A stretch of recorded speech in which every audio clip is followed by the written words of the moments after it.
Assalamualaikum warahmatullahi wabarakatuh. Jumpa lagi bersama saya di Fisika Semapa. Pada video sebelumnya kita sudah membahas tentang muatan listrik. Ada dua muatan yang kita kenal, ada muatan positif dan juga ada muatan negatif. Nah, dua muatan ini ketika bertemu akan terjadi interaksi, akan tarik-menarik ketika dua muatan ini berlawanan, betul. Akan tolak-menolak jika muatan ini sama alias sejenis. Nah, interaksi ini baik tarik-menarik maupun tolak-menolak, ini namanya gaya Coulomb, atau kita sebut hukum Coulomb.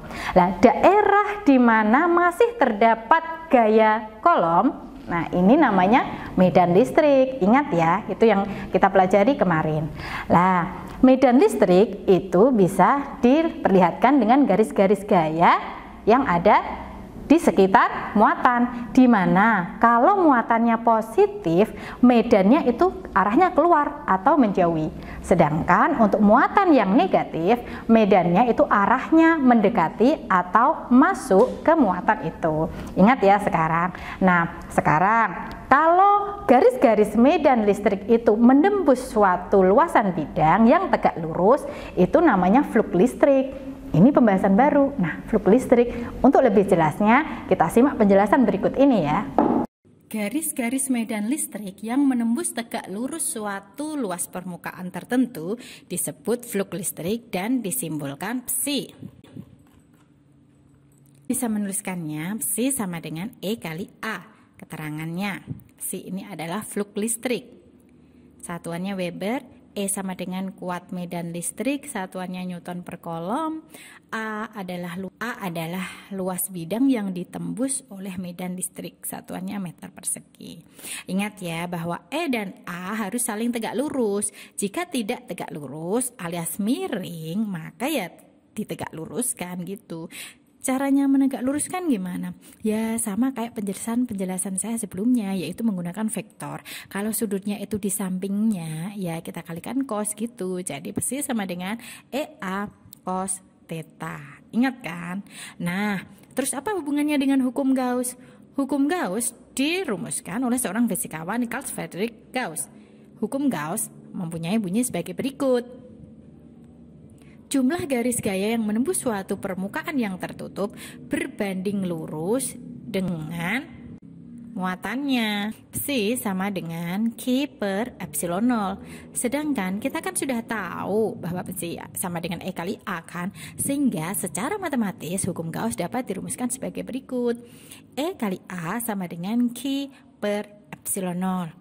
Q sama dengan muatan listrik. Epsilon 0 adalah 8,85 kali 10 pangkat min 12 Coulomb per Newton meter persegi. Yuk, sekarang kita mencoba menyelesaikan soal contoh berikut. Soal ke-1. Bila terdapat persegi dengan panjang sisi 30 cm dan sebuah medan listrik homogen sebesar 400 Newton per Coulomb ditembakkan ke persegi panjang tersebut dengan arah yang tegak lurus dengan bidang persegi tersebut. Hitunglah jumlah flux listrik yang menembus bidang persegi tersebut. Kita lihat di soal apa saja yang diketahui. Ini diketahui ada panjang sisi yaitu 30 cm. Artinya kita bisa mencari luasnya. Berarti luas adalah sisi kali sisi ya. A sama dengan 30 kali 30 sama dengan 900 cm persegi. Karena masih senti kita jadikan meter, jadi 9 kali 10 pangkat min 2 meter persegi. Dan diketahui medan listriknya ini E sama dengan 400 Newton per Coulomb. Kita tulis dulu. Ditanya flux listrik. Nah, kita pakai rumus flux sama dengan E kali A, yaitu 400 kali 9 kali 10 pangkat min 2. Hasilnya 36 Wb. Nah, mudah ya. Sekarang lanjut soal kedua. Jika ada sebuah bidang lingkaran dengan jari-jari 10 cm dan terdapat kuat medan listrik E dengan besar 300 Newton per Coulomb, yang menghasilkan sudut 90 derajat terhadap bidang. Hitung flux listrik tersebut. Sekarang lihat, diketahui ada jari-jari lingkaran yaitu 10 cm. Dari sini kita bisa mencari luas lingkarannya, yaitu A kan rumusnya PR kuadrat. Masukkan 3,14 kali 10 pangkat 2. Hasilnya 314 cm persegi, atau bisa ditulis 3,14 kali 10 pangkat min 2 meter persegi. Kemudian diketahui juga E sama dengan 300 Newton per kolom. Sedangkan theta sama dengan 90 derajat. Ditanya flux listrik.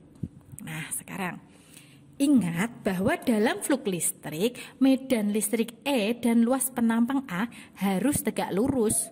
Sedangkan di dalam soal mengatakan bahwa medan listrik membentuk sudut 90 derajat terhadap normal bidang. Ini artinya medan listrik dan bidangnya itu sejajar.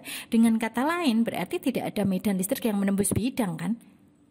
Karena dia sejajar. Nah, ini artinya flux listriknya 0, tidak ada yang menembus bidang, atau besinya sama dengan 0 gitu. Mudah ya. Nah, itu dia tadi teman-teman penjelasan tentang hukum Gauss atau flux listrik.